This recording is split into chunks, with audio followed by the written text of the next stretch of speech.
नहीं, हमने कल दिल्ली की जनता को धन्यवाद दिया है इसके लिए। अब दिल्ली की जनता ने बदलाव के लिए वोट दिया है, माननीय प्रधानमंत्री श्रीमान नरेंद्र मोदी के नेतृत्व के साथ चलने के लिए वोट दिया है। तो अब जो जो हमारे संकल्प पत्र में है उनको पूरा करने के लिए अब काम शुरू करेंगे। और कल माननीय प्रधानमंत्री जी ने भी कहा है कि हम सबको अब दिल्ली को विकसित राजधानी बनाने के लिए काम करना है, तो उस दिशा में काम करना है। सर, आपको क्या लगता है कांग्रेस ने आम आदमी पार्टी की वोट पे डेंट किया है? हम इसे डेंट नहीं मानते। दोनों पार्टी अपने अपने वर्चस्व की लड़ाई लड़ रही हैं और राजनीतिक क्षेत्र में हर पार्टी को अधिकार है चुनाव लड़ने का।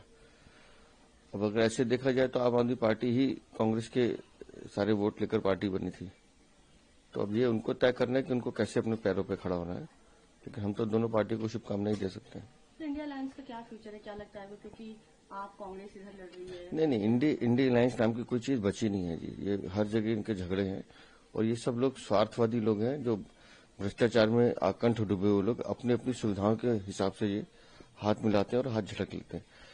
अब ये गठबंधन ऐसा गठबंधन नहीं है, ये अलग अलग राज्यों के हिसाब से चुनाव लड़ता है। तो मुझे लगता है ये मौकाप्रस्त लोग हैं, इन पर बहुत ज्यादा चिंता नहीं करनी चाहिए। सर, स्वाति मालीवाल ने कल अतिशी जी की कल वीडियो शेयर करी जो सेलिब्रेशन के थे, उसको शेमलेस बताया, क्या कहना है इसका? अब एक महिला ने दूसरे महिला के लिए टिप्पणी की, मुझे नहीं बोलना चाहिए, लेकिन आतिशी मारलेना को इस बार का एक बार आत्मचिंतन करना चाहिए कि जब उनकी पार्टी के मुखिया और बड़े बड़े धुरंधर जिनको वो अपना नेता मानती हैं वो सब चुनाव हार गए, उसके बाद कितना सेलिब्रेशन करना और किस बात का सेलिब्रेशन करना ये उनको सोचना चाहिए। कल संदीप दीक्षित जी ने भी परवेश शर्मा जी को ट्वीट करके बधाइयां दी कि वो इस कॉन्स्टिट्यूंसी से जीते, तो एक तरह से कहीं न कहीं वो भी चीज की सराहना कर रहे हैं, तो क्या कहना है? नहीं, हमारे जितने भी प्रत्याशी जीते हैं और जो नहीं भी जीत पाए, लेकिन हम 70 लोगों ने बहुत मेहनत और ईमानदारी से चुनाव लड़ा है। और निस्संदेह राजनीति में इतना शिष्टाचार होना चाहिए, कोई हारे या कोई जीते, लेकिन आपस में कम्युनिकेशन बंद नहीं होना चाहिए। और क्योंकि सबका लक्ष्य एक ही होना चाहिए कि हम कैसे सोसाइटी और दिल्ली की सेवा कर सकते हैं। सर, लगातार जब भी ऑपोजिशन हारी है और जो सत्ता जीती है उस पर हमेशा ये सवाल उठा है ईवीएम को, बट कल अभी फिलहाल ऐसी कोई बात नहीं आई है, आम आदमी पार्टी की तरफ से कोई ऐसी पीसी नहीं की गई है, सबने अपनी हार स्वीकार करी है, इसमें क्या कहना है? मुझे लगता है सदमे से आने में टाइम लगेगा, एक आध दिन में वो शोर मचाएंगे, उनका स्वभाव है।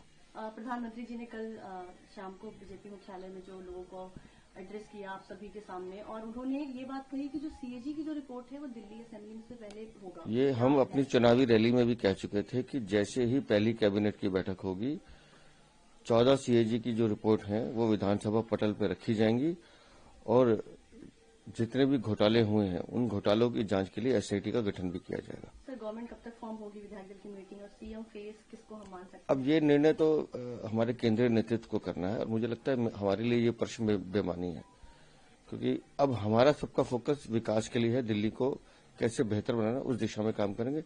ये विषय हमारे उसमें नहीं आता है।